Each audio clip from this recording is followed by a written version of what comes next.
Ahoj lidi, vítejte na projektu, na stránkách projektu Holubí duše. Děkuji, že se díváte, díky za váš čas, zdraví vás i Laskonka. Jsme tady na procházce.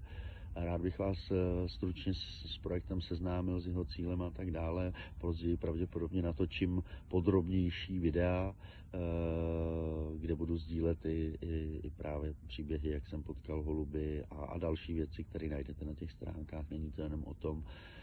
Rád bych jako i vytvořil dokument, na kterým jsem pracoval, nebo na který je už rozpracovaný, o zapomenutých lidech. Víme všichni, o co se jedná. Je tady spousta lidí, kteří potřebují pomoc a kteří se snaží a nedostává se jim, takže chci, aby jsme našich českých lidí, aby jsme se na to společně podívali, chci vyvolat debatu. Nicméně primárními cíli tohoto projektu je to, abych byl schopen doléčit, dotáhnout ty svoje neziskové projekty, do kterých jsem už vlastně investoval spoustu energie, spoustu času. Já jsem ty ptáčky, mi přišly do života před 7 lety a celou dobu jsem to vlastně investoval sám, to léčení a vypouštění ven. Nicméně teď už je situace kritická, takže jich tam mám vícero v té voliéře, kterou vlastně mám postavenou doma. U mě jsou bezpečí, ale venku by to nedali bez zásahu ještě lékařského. Navíc nechci rozdělovat páry, který podobně jako labutě jsou spolu prostě celý život. Takže tak. Chci samozřejmě v rámci teda založit neziskovou organizaci na to doléčení těch ptáčků a postavit právě i venkovní voliéru pro nejenom léčení, ale i pro postižený ptáčky trvalé, tak aby to bylo venkovní, aby tam měli prostor a bylo fajn prostě pro ty, co se už nemůžou třeba vrátit úplně do přírody.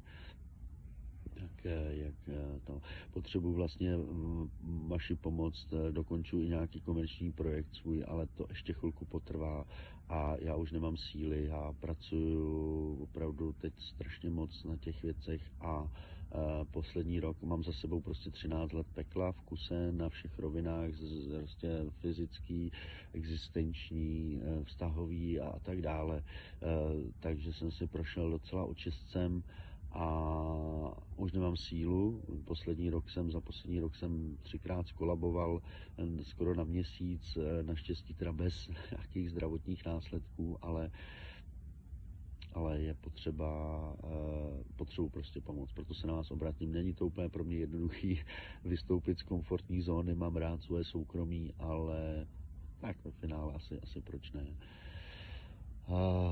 Ale chtělo to teda ode mě trošku se vyhecovat. Pro všechny, co se díváte, tak jsem připravil hodně obsahu zadarmo, nebo prostě aspoň pro vaši radost.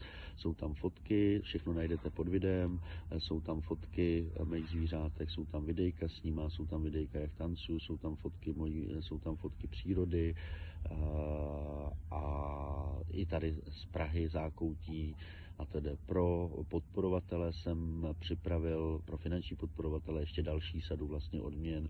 Všechno najdete opět na webu nebo vlastně na stránkách Go Get Found Me, kde mě můžete finančně podpořit. Takže tak. Co ještě bych dodal? Je to hodně. Ty zvířátka mi zachránily život. Já jsem před 7 lety vlastně měl kritickou situaci, už to nějakou dobu trvalo, ale některé věci se sešly a v tu chvíli mi přišly do života zvířátka jako ptáčci, holoubci a tím, že jsem je začal zachraňovat, tak mi to zachránilo život. Vlastně jsem zachraňoval sám sebe. A nedlituju žádný koruny, love is only engine to survival. Nedlituju žádný koruny, který jsem do toho dal. Pomohlo mi to přežít, jít dál a nestratit duši prostě a tak dále. Ne se poškozovat se, ne skončit nějaké závislosti a tak podobně. Takže děkuju vám, ptáčkové moji, a vás moc prosím, pomozte mi, pomozte nám. Ty věci, které dělám, není to jenom pro mě a pro ty ptáčky, ale budou užitečný určitě i pro spoustu dalších lidí. Vítaný každý, kdo se zapojí. Určitě se i zapojte, těch činností je více. Zaregistrujte se a vítaný každý, kdo třeba bude chtít pomoci s ptáčkama nebo i s jinýma mimo aktivitama, které níže popisuju. Tak jo, mějte se krásně, děkuji moc ještě jednou za váš čas, za to, že jste se dívali, děkuji moc za vaši podporu, případnou finanční, nebo za sdílení, za cokoliv, za povzbuzení a tak dále. Díky moc, mějte se krásně a jdeme na to.